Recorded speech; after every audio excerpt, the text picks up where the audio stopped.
These cubes, they're no ordinary building blocks.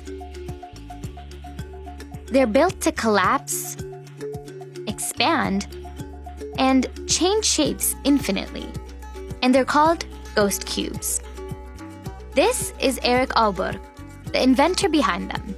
His invention was inspired by the art of paper folding, also known as origami. But there's something else that inspired Erik.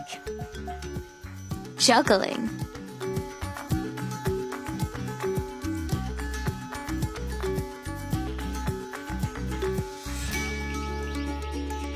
As a professional juggler and performer, he wanted to add something special to his usual routines. And he found that origami was the perfect place to start.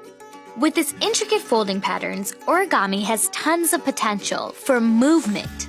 So he set out to build his own system that would fold and unfold endlessly, just like in origami. His prototypes called for building materials a little sturdier than paper. Luckily, he had the perfect thing on hand: casino dice. He connected all those tiny identical blocks together using adhesive tape.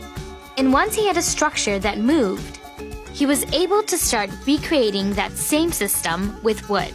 And I hadn't predicted the way it could move in advance. That was something that was generated by the process. And that mysterious, unpredictable movement sparked the name Ghost Cubes. All of his original designs were built with the idea of performance in mind. That's why each cube had a hole in the center. That way, a juggling ball can move from one place to another and back again. When he realized those holes made the blocks lighter and easier to hold onto, he built the rest of them the same way. The only difference now is he makes them with plastic instead of wood. This way, they easily snap together or apart, which means the number of cubes you can add is limitless.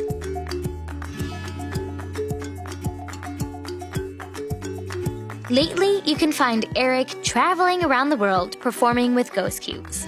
And he's been crowdfunding his system so he can one day produce them on a much larger scale.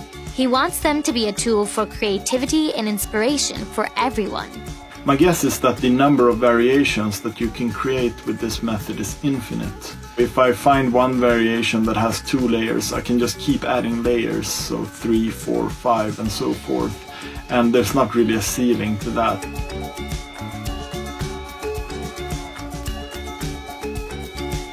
What would you build with these blocks?